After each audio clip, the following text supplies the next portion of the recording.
آج اپنے طاقت کے بل بوتے، اپنے تخت کے بل بوتے، اپنی سیاست کے بل بوتے یہ اعلان کرنا شروع کیا کہ ہم مسلمانوں کو کاٹیں گے، ماریں گے، قتل کریں گے، اسلام کو مٹائیں گے۔ خاک مٹائیں گے، تم سے تمہاری کھجلی نہیں مٹائی جا سکتی۔ کیا خاک مٹاؤ گے؟ تم کیا سمجھتے ہو اسلام کسی محلے کا مذہب ہے؟ کسی ایک بستی کا دین ہے؟ اسلام کی جڑیں تحت الثری میں ہیں اور اس کی شاخیں اوجہ ثریا پر ہیں۔ اس درخت کو ہلانا تو دور کی بات ہے، اس کے پتے کا بحال بیکا کرنا بھی مشکل ہے۔ دنیا بہت کوشش کر کے دیکھ چکی تمہارے پاس کتنی طاقت ہے، نہ قارون کے برابر ہے، نہ شداد کے برابر ہے، نہ فرعون کے برابر ہے، نہ حامان کے برابر ہے۔ بڑی بڑی طاقتیں آئی لیکن دین حق کو کبھی نہ وہ مٹا سکی تھی، نہ مٹا سکیں گی۔ اور ہم تو یہ کہتے ہیں یہ جو تم ظلم کا ماحول گرم کر رہے ہو، اسی وجہ پر میں آج گفتگو کر رہا تھا، یہ تو ہمارے اعمال کی شامت ہے۔ ہم بھٹکے ہوئے تھے، ورنہ قرآن میں اللہ نے فرمایا وَلَن يَجْعَلَ اللَّهُ لِلْكَافِرِينَ عَلَى الْمُؤْمِنِينَ سَبِيلًا، اللہ ہرگز کافروں کو مومنوں پر غلبہ نہیں دیتا، بے شک ہرگز نہیں دیتا۔ لیکن یہ آج کے حالات اس لیے ہیں کہ ہم راستہ چھوڑے ہوئے ہیں۔ ایک بات میں آپ کو بتاؤں، آج کے حالات کے تناظر میں ایک بات میں کہوں، بغداد میں مسلمانوں کا ملک، تاریخی وراثت ہماری رہی ہے، تتاریوں نے حملہ کیا، تباہ و برباد کیا بغداد کو، اور اتنا برباد کیا کہ مسلمانوں کی کھوپڑیوں سے مینار بنائے، دریائے دجلہ کا پانی خون سے لال ہو گیا۔ بادشاہ کی جو بیٹی تھی تتاریوں کی، ایک جگہ سے گزر رہی تھی، ایک سچے مومن کو دیکھا، ان حالات میں بھی وہ کھڑے ہو کر اذان دے رہا ہے، سبحان اللہ، اذان دے رہا ہے۔ بادشاہ کی بیٹی تھی، اس نے کہا یہ اب کہاں سے آواز آ رہی جب ہم قتل عام کر رہے ہیں، گردن مار رہے ہیں، یہ کون ہے جو اذان دے رہا ہے؟ فوجی فوراً گئے اور پکڑ لائے۔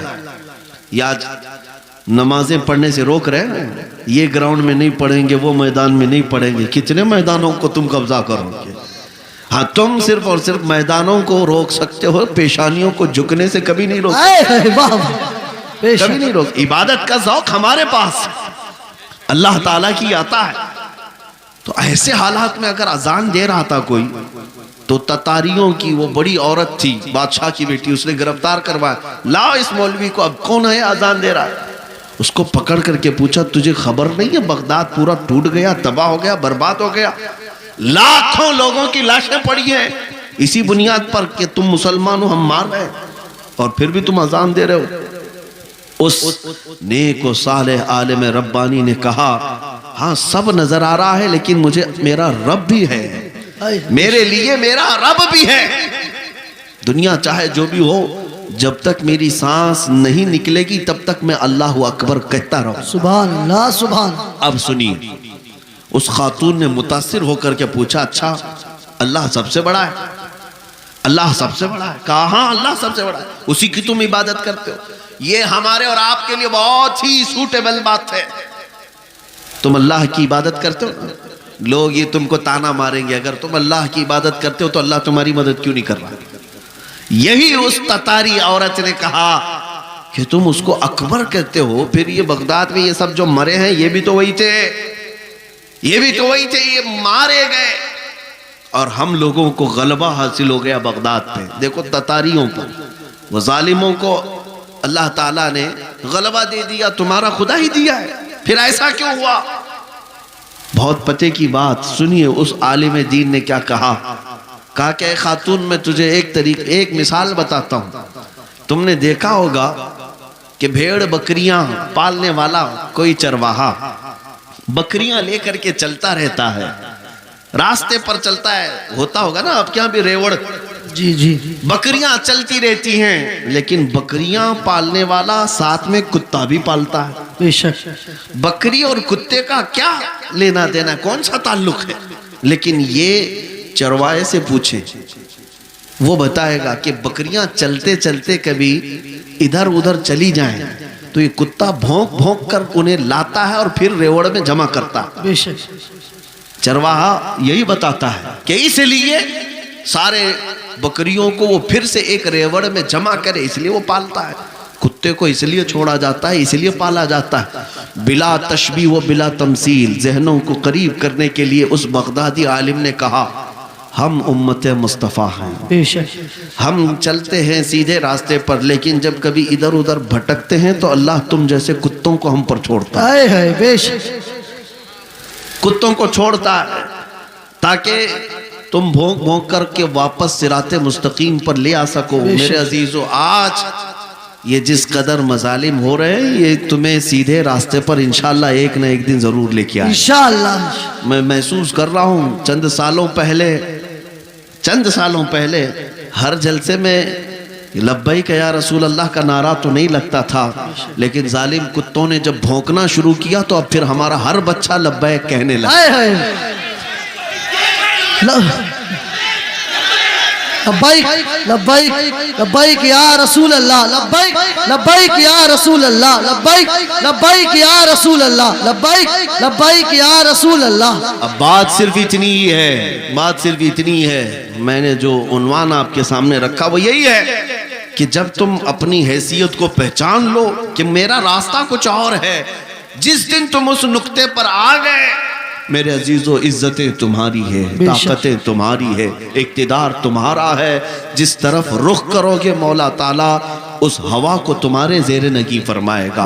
تمہیں پتہ نہیں ہے کہ تمہاری تاریخ کیا تھی، ہماری تاریخ اقبال کی زبان سے اگر سنو گے تو اقبال کہتا ہے ٹل نہ سکتے تھے جنگ میں اگر ٹل نہ سکتے تھے جنگ میں اگر اڑ جاتے تھے، پاؤں شیروں کے بھی میدان سے اکھڑ جاتے تھے، تو جس سے سرکش ہوا کوئی تو بگڑ جاتے تھے، ارے تیغ کیا چیز ہے ہم توپ سے بھی لڑ جاتے تھے، دشت تو دشت ہے دریا بھی نہ چھوڑے ہم نے، بحر ظلمات میں دوڑا دیے گھوڑے ہم نے، آ گیا عین لڑائی میں گر وقت نماز، قبلہ روحوں کے زمین بوس ہوئی قوم حجاز، ایک ہی صف میں کھڑے ہو گئے محمود و ایاز، نہ کوئی بندہ رہا نہ کوئی بندہ نواز۔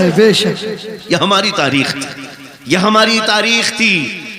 اسی بات کی طرف میں تمہیں دعوت دے رہا ہوں کہ جس دن تم اس نقطے پر واپس آ گئے اور سمجھ گئے میری تاریخ ان کتوں کی صحبت میں رہنا نہیں ہے، اللہ تعالیٰ نے تمہیں شیر بنا کر پیدا کیا۔ بے شک بے شک، ہاں، اللہ تبارک و تعالیٰ نے تمہارے متعلق قرآن میں فرمایا کنتم خیر امت اخرجت للناس، تم خیر امت ہو جو لوگوں میں اللہ تبارک و تعالیٰ نے تمہیں بنایا ہے، لہٰذا ایسے ویسے کی طرف تمہیں دیکھنے کی ضرورت نہیں۔ مجھے افسوس اس بات کا ہوتا ہے جب ہمارا نوجوان یہ کہتا ہے نئی فلم آئی ہے، اس میں فلاں ایکٹر ہے، فلاں ہیرو ہے، بال اس کی طرح، کپڑے اس کی طرح، پینٹ پھاڑ لیا، صرف ایک نچنیاں کو دیکھ کر کے، ایک مجرا کرنے والے کو دیکھ کر کے اپنا آپا کھو گیا، اپنے آپ کو بدل لیا، اور ہمارے گھر کی خواتین صبح سے شام تک سیریل کے سامنے، ٹیلی ویژن کے سامنے، اور خواب وہیں سجا رہی ہیں کہ شاید ہمارا بھی گھر ایسا ہی ہو، ہمارا لباس بھی ایسا ہی ہو۔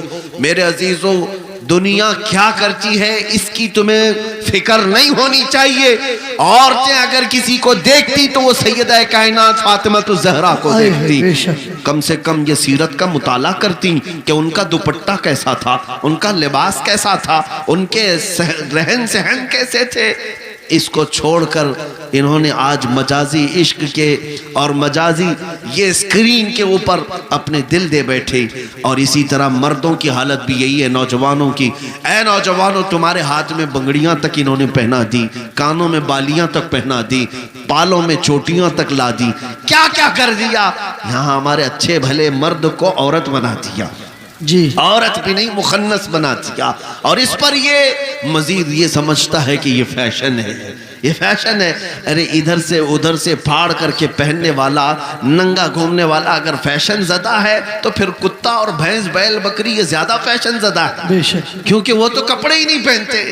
اگر ننگا ہونا ہی فیشن ہے تو جانور سب سے بڑے فیشنیبل ہے۔ میرے عزیزو، جنگلی دنیا کو نہ دیکھو، جو جنگل راج بنانا چاہتی ہیں ان کو نہ دیکھو۔ اگر تمہیں زندگی کے ایمان کے مزے لینا ہے تو مدینے والے کی طرف دیکھو۔ بے شک بے شک، نبی پاک صلی اللہ تعالیٰ علیہ وسلم کے اخلاق سے بڑھ کر کسی کے اخلاق ہیں؟ نہیں، ان سے بہتر کردار کس کا ہو سکتا ہے؟ میرے عزیزو، آج